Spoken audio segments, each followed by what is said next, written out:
Buenos días a todos mis amados hermanos, muchas bendiciones, espero que esté teniendo ahí un bonito tiempo junto con su familia. El día de hoy estamos en el cuarto domingo de Cuaresma, el cual tiene relación justamente con el arrepentimiento. En este sentido le pedimos perdón al Señor por las veces en que preferimos la oscuridad a la luz y confiamos en que su amor nos restaure y nos llame a comprometernos con las obras de la luz. Le pido ahí donde esté, que manteniendo obviamente el foco en esto, que es el cuarto domingo de Cuaresma, que me acompañe al Salmos 107. Lo voy a estar leyendo desde la versión Reina Valera. Amén. La palabra de Dios dice así: Alabad a Jehová porque Él es bueno, porque para siempre es su misericordia. Díganlo los redimidos de Jehová, los que ha redimido del poder del enemigo, y los ha congregado de las tierras, del oriente y del occidente, del norte y del sur. Anduvieron perdidos por el desierto, por la soledad sin camino, sin hallar ciudad en donde vivir. Hambrientos y sedientos, su alma desfallecía en ellos. Entonces clamaron a Jehová en su angustia, y los libró de sus aflicciones. Los dirigió por camino derecho, para que viniesen a ciudad habitable. Alaben la misericordia de Jehová y sus maravillas para con los hijos de los hombres, porque sacia al alma menesterosa y llena de bien al alma hambrienta. Algunos moraban en tinieblas y sombra de muerte, aprisionados en aflicción y en hierros, por cuanto fueron rebeldes a la palabra de Jehová y aborrecieron el consejo del Altísimo. Por eso quebrantó con el trabajo sus corazones, cayeron y no hubo quien los ayudase. Luego que clamaron a Jehová en su angustia, los libró de sus aflicciones, los sacó de tinieblas y de la sombra de muerte, y rompió sus prisiones. Alaben la misericordia de Jehová y sus maravillas para con los hijos de los hombres, porque quebrantó las puertas de bronce y desmenuzó los cerrojos de hierro. Fueron afligidos los insensatos a causa del camino de su rebelión, y a causa de sus maldades su alma abominó todo alimento, y llegaron hasta las puertas de la muerte. Pero clamaron a Jehová en su angustia, y los libró de sus aflicciones. Envió su palabra y los sanó, y los libró de su ruina. Alaben la misericordia de Jehová y sus maravillas para con los hijos de los hombres. Ofrezcan sacrificios de alabanza y publiquen sus obras con júbilo. Los que descienden al mar en naves y hacen negocio en las muchas aguas. Ellos han visto las obras de Jehová y sus maravillas en las profundidades. Porque habló e hizo levantar un viento tempestuoso, que encrespa sus ondas. Suben a los cielos, descienden a los abismos, sus almas se derriten con el mal. Tiemblan y titubean como ebrios, y toda su ciencia es inútil. Entonces claman a Jehová en su angustia, y los libra de sus aflicciones. Cambia la tempestad en sosiego, y se apaciguan sus ondas. Luego se alegran porque se apaciguaron, y así los guía al puerto que deseaban. Alaben la misericordia de Jehová, y sus maravillas para con los hijos de los hombres. Exáltenlo en la congregación del pueblo, y en la reunión de ancianos lo alaben. Él convierte los ríos en desierto y los manantiales de las aguas en sequedales. La tierra fructífera en estéril por la maldad de los que la habitan. Vuelve el desierto en estanques de aguas y la tierra seca en manantiales. Allí establece a los hambrientos y fundan ciudad en donde vivir. Siembran campos y plantan viñas y rinden abundante fruto. Los bendice y se multiplican en gran manera, y no disminuye su ganado. Luego son menoscabados y abatidos a causa de tiranía, de males y congojas. Él esparce menosprecio sobre los príncipes y les hace andar perdidos, vagabundos y sin camino. Levanta de la miseria al pobre y hace multiplicar las familias como rebaños de ovejas. Véanlo los rectos y alégrense, y todos los malos cierran su boca. ¿Quién es sabio y guardará estas cosas y entenderá las misericordias de Jehová? Hay una parte de este salmo que se encuentra en el versículo 19 y 20 que es muy importante, pues dice: Pero clamaron a Jehová en su angustia y los libró de sus aflicciones, envió su palabra y los sanó y los libró de su ruina. No solamente vemos que el pueblo, cuando se arrepiente, porque había sido un pecado que todos habían cometido en comunidad, Dios les perdona, sino que además envía su palabra y los sana, los guía. Y de hecho esta misma situación la podemos observar en Números 21 del 4 al 9. Así que a mis hermanos que tengan por ahí su Biblia, les invito a que busquen Números 21 del 4 al 9.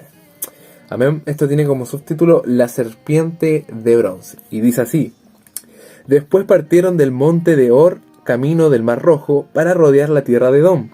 Y se desanimó el pueblo por el camino. Y habló el pueblo contra Dios y contra Moisés: ¿por qué nos hiciste subir de Egipto para que muramos en este desierto? Pues no hay pan ni agua, y nuestra alma tiene fastidio de este pan tan liviano. Y Jehová envió entre el pueblo serpientes ardientes que mordían al pueblo, y murió mucho pueblo de Israel.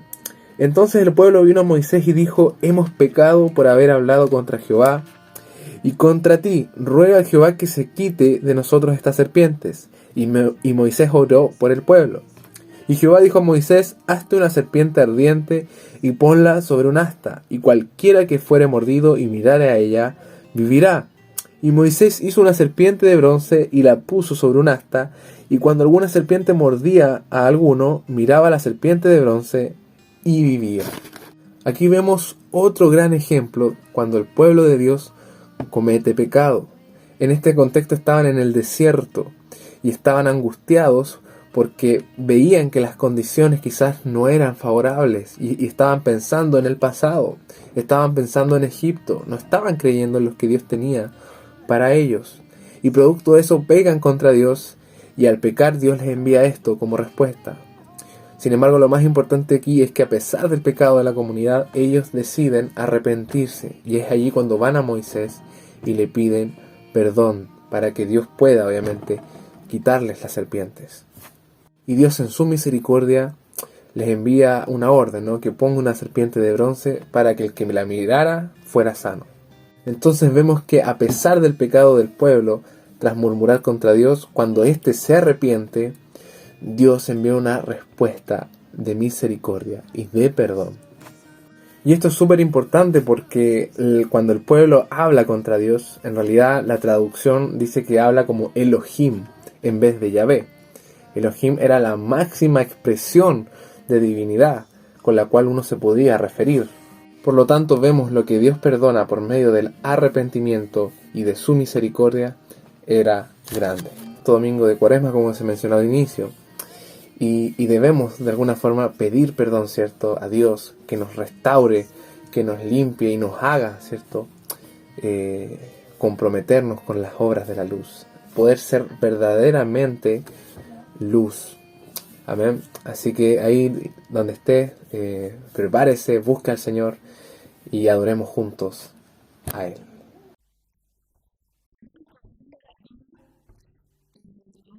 Vamos a adorar al Señor con esta alabanza que ya no vivo yo, sino Cristo vive en mí. Amén. Así que le invito a alabar al Señor con esta alabanza. Amén.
perfecta gracia que me ha rescatado, ya no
barro quiero ser, en tus manos ya no vivo yo, Cristo vive en mí, barro quiero ser, en tus manos de gloria en gloria te veo, Dios, de gloria en gloria, transformado soy por tu espíritu.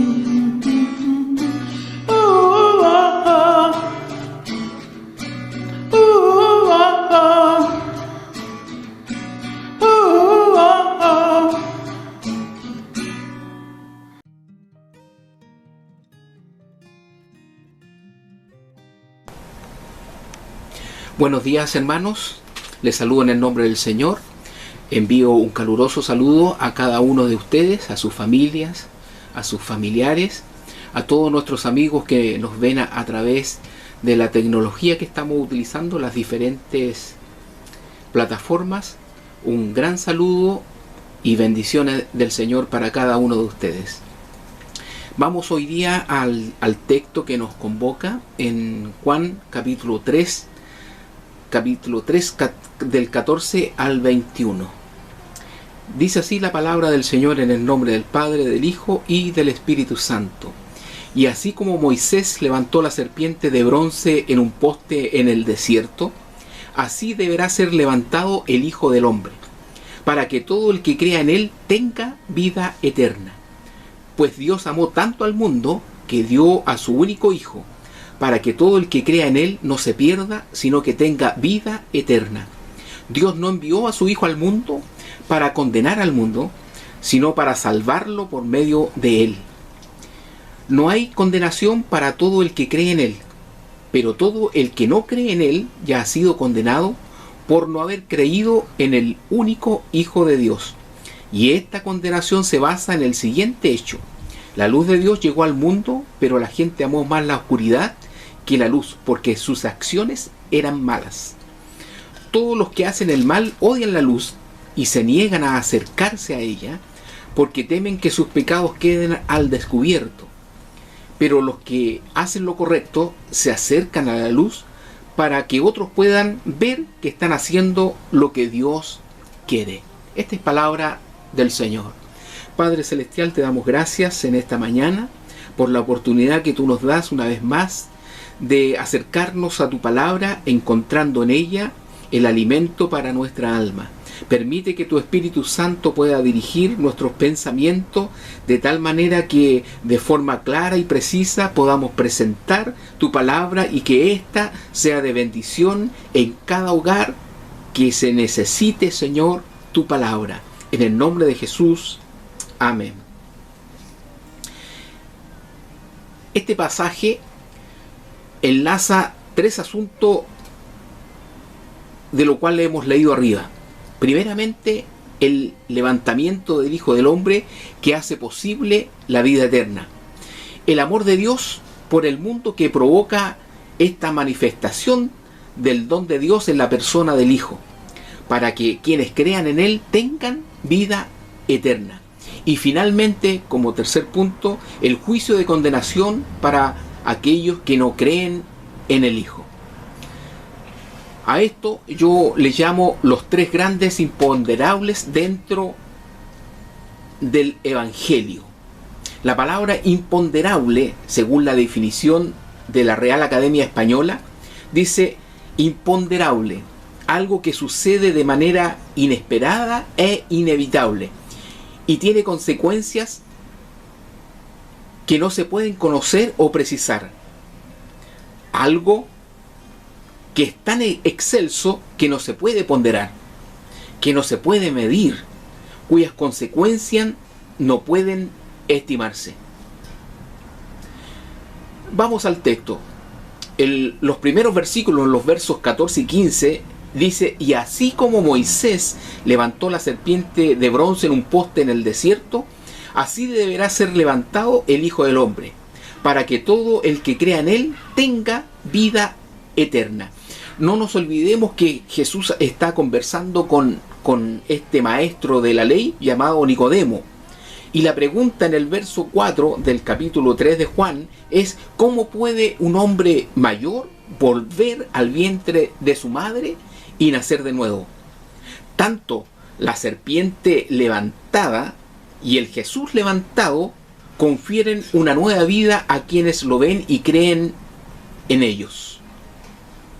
Dice el texto: y como Moisés levantó la serpiente en el desierto. Y esto nos remite a la historia que nos cuenta Números en el capítulo 21, desde el 4 al 9, en el cual nuestro hermano Eduardo nos ha leído hoy día, en lo cual nos relata el caso de que Israel va hacia el desierto, pero en medio del desierto, ante la incomodidad de estar viviendo en el desierto, el pueblo de Israel comienza a quejarse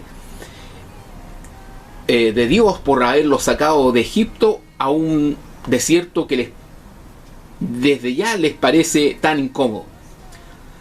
En castigo de esta murmuración que ellos hacen, Dios levanta serpientes que empiezan a morder a los israelitas, pero quienes al momento de verse en esta situación claman por ayuda, como decía el Salmo 107, claman por misericordia, y el Dios que escucha y que nos ve y que está con nosotros en nuestras situaciones, le dice a Moisés que levante una serpiente de bronce y que la pusiera sobre un poste, de manera que quienes fueran mordidos por la serpiente pudieran mirar hacia la serpiente y ser sanos. Se les daba, por así decirlo, una nueva vida, una nueva oportunidad. Podríamos decir que volvían a nacer de nuevo. Tengan en mente la pregunta de Nicodemo en el versículo 4. ¿Cómo puede un hombre mayor volver al vientre de su madre y nacer de nuevo? Solo, Jesús le dice, solo la persona que nace de nuevo puede ver ese milagro. Así deberá ser levantado, de la manera, porque le está hablando al pueblo de Israel, está en Israel, y Jesús dice: así deberá ser levantado el Hijo del Hombre, como aquel poste que se levantó en el desierto, para que todo el que crea en él tenga vida eterna. Los paralelismos que encontramos entre la historia de Moisés y Jesús son varios en este texto. En ambas historias el pueblo está en peligro de muerte a causa de su pecado. Dios provee un agente de salvación. La serpiente en la primera historia y el Hijo del Hombre en la segunda historia que estamos hoy día leyendo. El agente de salvación fue levantado. El punto de contacto más profundo entre la serpiente de bronce y Jesús, en verdad, fue el hecho de ser levantado. El pueblo fue salvado por ver, es decir, por creer en el agente de salvación que Dios había levantado. Sin embargo, tenemos dos grandes y muy significativas diferencias. La serpiente de bronce solamente era un pedazo de bronce que no tenía poder en sí mismo, porque eso lo vamos a ver en la historia que continúa más adelante. En Segunda de Reyes, en el capítulo 18:4, dice que los israelitas comenzaron a ofrendar a la serpiente de bronce, tratándola como un ídolo, y eso es muy propio del ser humano. Jesús, sin embargo, está investido con poder salvador. Ezequías en aquel entonces la destruyó. Ver a la serpiente de bronce levantada extendió la vida física de aquellos israelitas que habían pecado murmurando en contra de Moisés. Ver a Jesús levantado, dice el evangelista Juan, nos da vida eterna. El término levantado tiene un triple significado en este evangelio. Se refiere a la cruz, pero también se refiere a la resurrección y también se refiere a la ascensión. Jesús será levantado sobre la cruz. El gran sacrificio pascual será resucitado en el tercer día, conquistando a la muerte.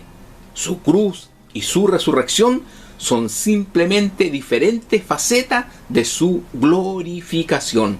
El verso 15 dice: para que todo el que crea en él tenga vida eterna. Esta es la primera mención de la frase vida eterna, un tema principal en este evangelio. Vida eterna se menciona 15 veces y la palabra vida, que tiene el mismo significado, también aparece frecuentemente. Tendemos a pensar en la vida eterna como una vida sin fin, y ese es uno de los significados que tiene esta palabra. Sin embargo, también se refiere a una calidad de vida que se vive en la presencia de Dios.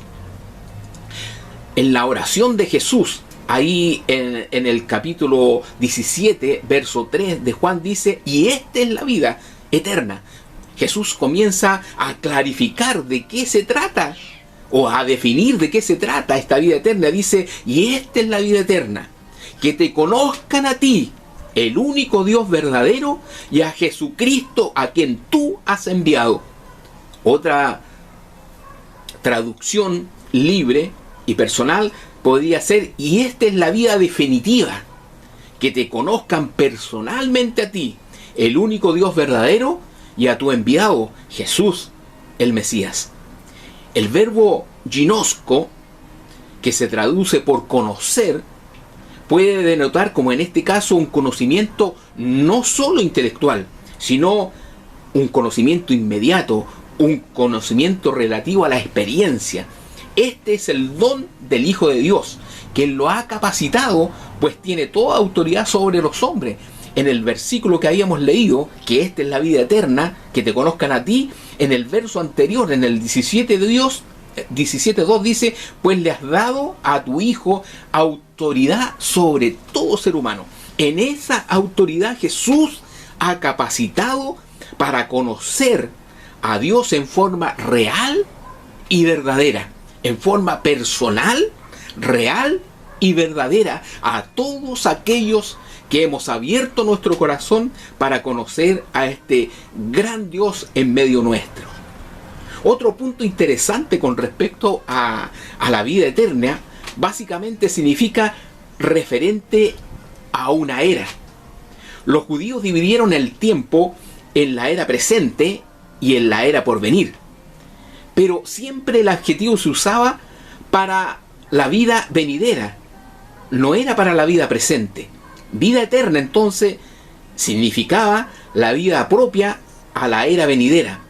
Es un concepto escatológico, pero como se piensa que en la era por venir como una que nunca llega al final, en la era venidera no tiene fin, el adjetivo llegó a significar perpetua o eterna. La noción de tiempo está allí. La vida eterna nunca cesa, pero también hay algo ahí y algo más interesante. Lo importante sobre la vida eterna no es la cantidad, sino es la calidad. El apóstol Pablo nos va a hablar de esta vida de esta manera, diciendo: quien, refiriéndose a Dios, nos trasladó del reino de las tinieblas al reino de su amado Hijo, que nos traslada de la era presente a la era venidera. En la era presente, en la cual estamos viviendo en medio de esta pandemia, hay muerte, hay fracaso, hay pérdidas, hay pecado. Pero en la era venidera, la del Espíritu, es decir, en la era del Mesías, en la era del Espíritu, ya no hay muerte, ya no, hay victoria, hay gloria, hay vida eterna, porque Jesús es nuestra vida eterna. Aleluya. Y esto nos lleva al segundo imponderable. Dice el verso hermoso 16, que todos lo conocemos, que todos lo recitamos de memoria, aún los pequeños y hasta los ancianos. Dicen: pues Dios amó tanto al mundo que dio a su Hijo único, para que todo el que crea en Él no se pierda, sino que tenga vida eterna. Esta es una sorprendente declaración en este evangelio. Y la pregunta viene: ¿cómo puede Dios amar al mundo? Lutero decía: si yo fuera como Dios y Señor, y estos viles pueblos fueran tan desobedientes como lo son ahora, yo haría pedazos el mundo. El milagro aquí presente es que Dios no lo hace. Dios da a su Hijo para que todo aquel que en él cree no se pierda, mas tenga vida eterna. Lutero a este versículo lo llamaba el Evangelio en miniatura. El motivo de Dios fue el amor y el objetivo de Dios es la salvación de las almas. Sin embargo, Dios no provee la salvación, sino nos da una oportunidad para que el mundo, quienes realmente reciben esta vida eterna, son aquellos los que creen en el Hijo de Dios.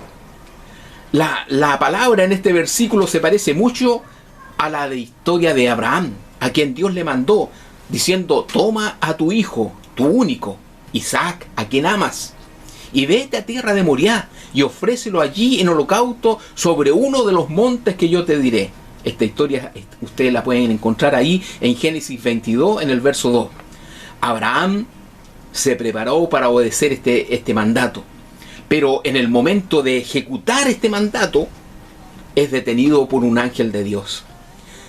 Dios, sin embargo, no se detiene a sí mismo, sino que en la encarnación Dios comienza a dar a su Hijo, pero por ello también se requería la cruz, y este es el primer imponderable que hemos leído, el imponderable de la cruz. Jesús debía ser levantado.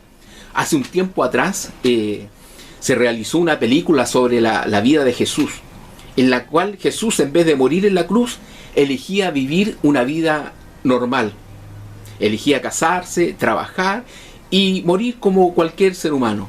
Pero esa es solo la imaginación del ser humano. La cruz, desde el Génesis y mucho antes del Génesis, era la voluntad de Dios.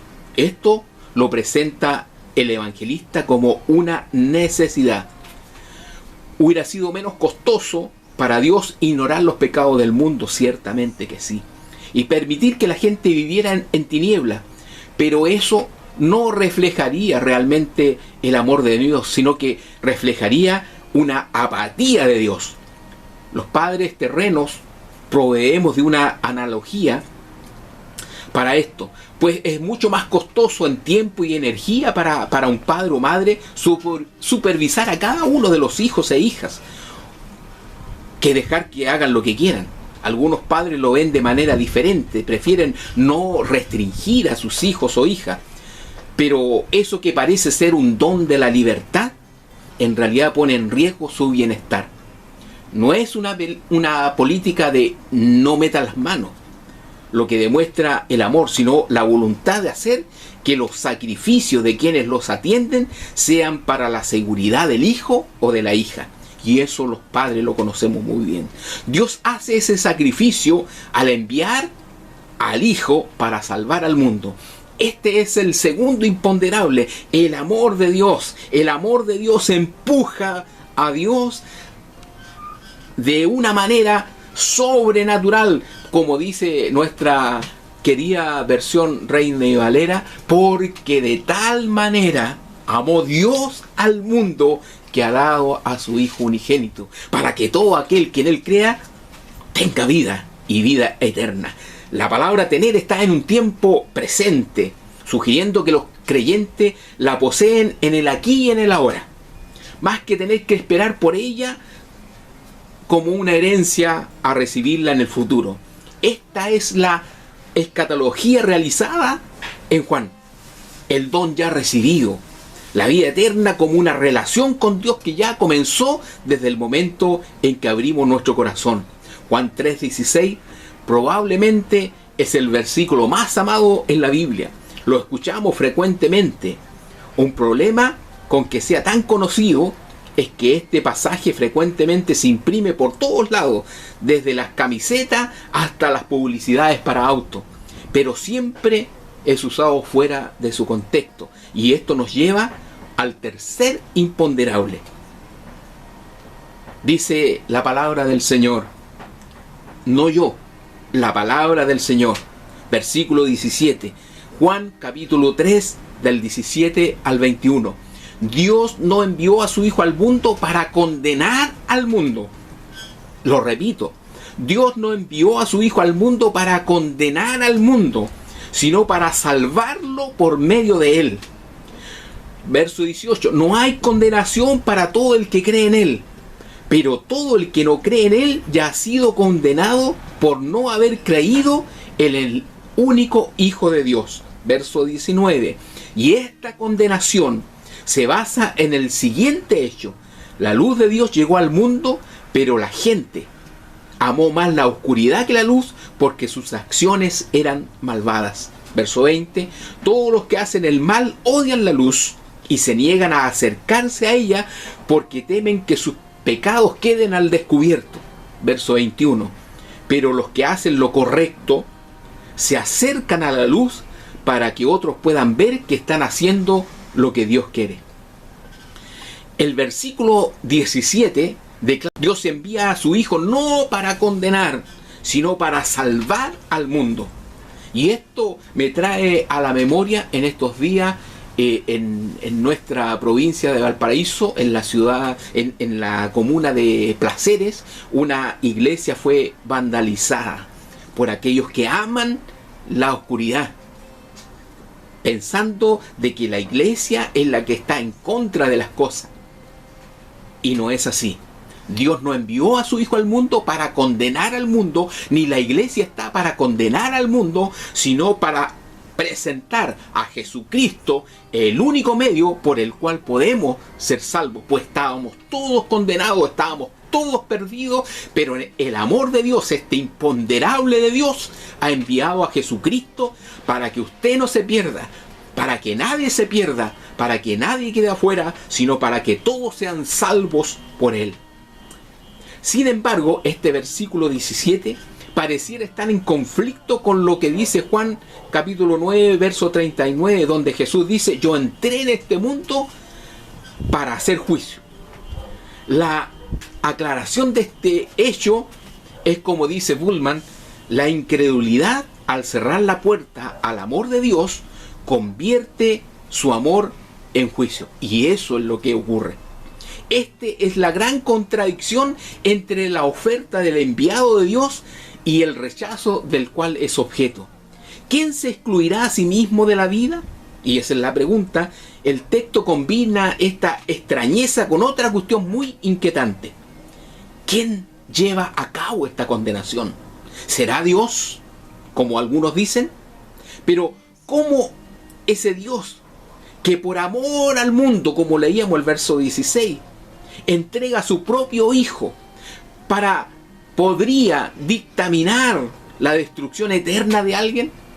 La respuesta nos confronta con toda la seriedad de nuestra responsabilidad. Una responsabilidad personal que cada uno de nosotros tenemos, que usted la tiene y que yo la tengo. La perdición, como dice el texto bíblico, es una autocondena. Es autoexclusión del amor de Dios.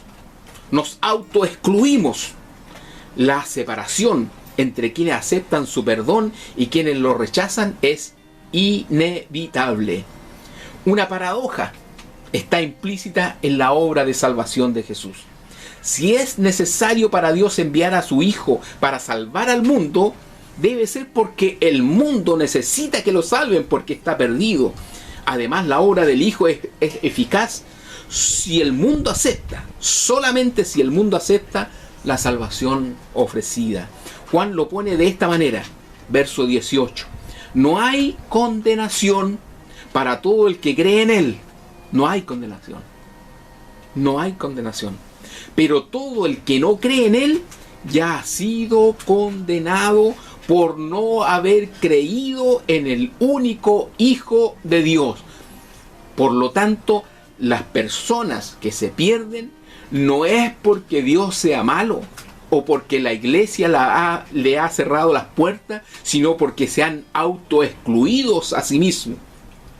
Aquí resuena con fuerza el prólogo de este evangelio, que dice de la siguiente manera en el verso 4, 1:4: en Él estaba la vida, y la vida era la luz de los hombres, y la luz brilla en las tinieblas, y las tinieblas no la comprendieron.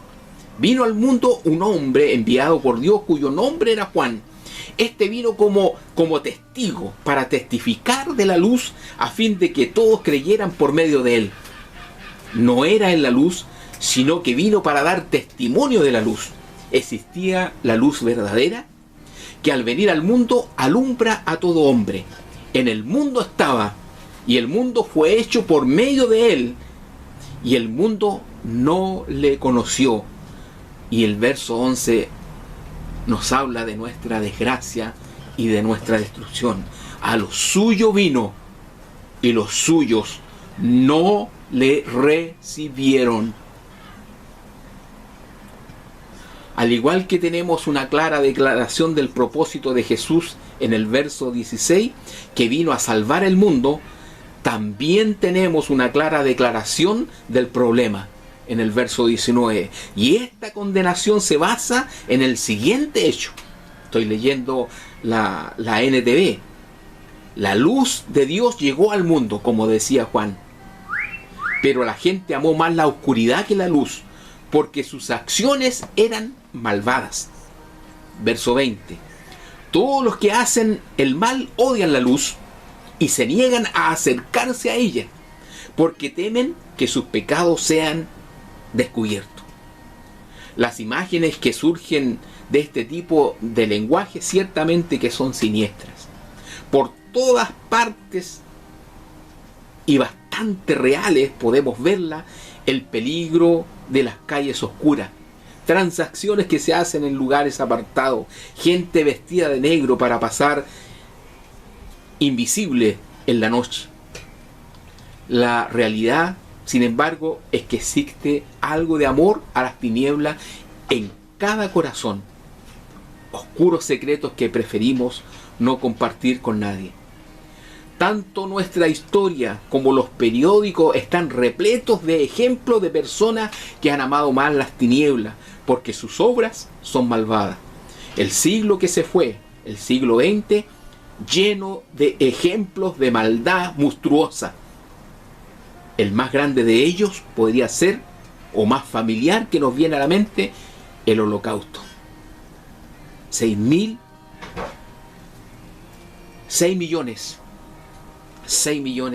de seres humanos muertos. La depuración que hizo Stalin, la revolución cultural de Mao, el terror en Uganda de Idi Amin, los campos de sangre del Pol Pot en Camboya, qué decir de las bombas atómicas lanzadas en Hiroshima y Nagasaki, y tantas otras muertes.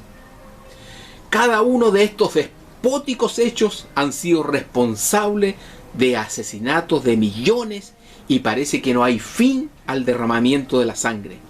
El siglo XXI, aunque es joven, ya está demostrando que de cierto que hay personas que aman las tinieblas más que la luz, porque sus obras son malas.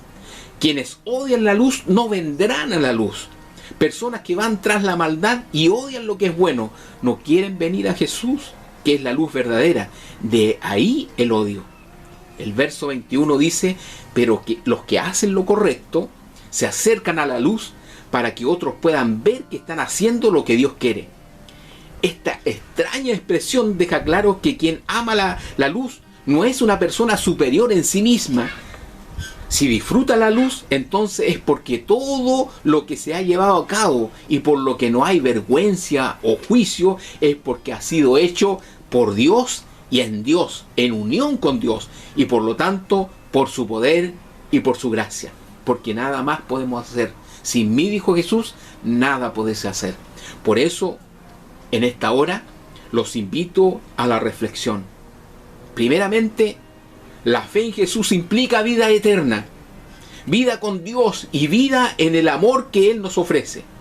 Dios nos ofrece un nuevo amanecer, una nueva oportunidad, un nuevo comienzo, donde quiera que usted esté.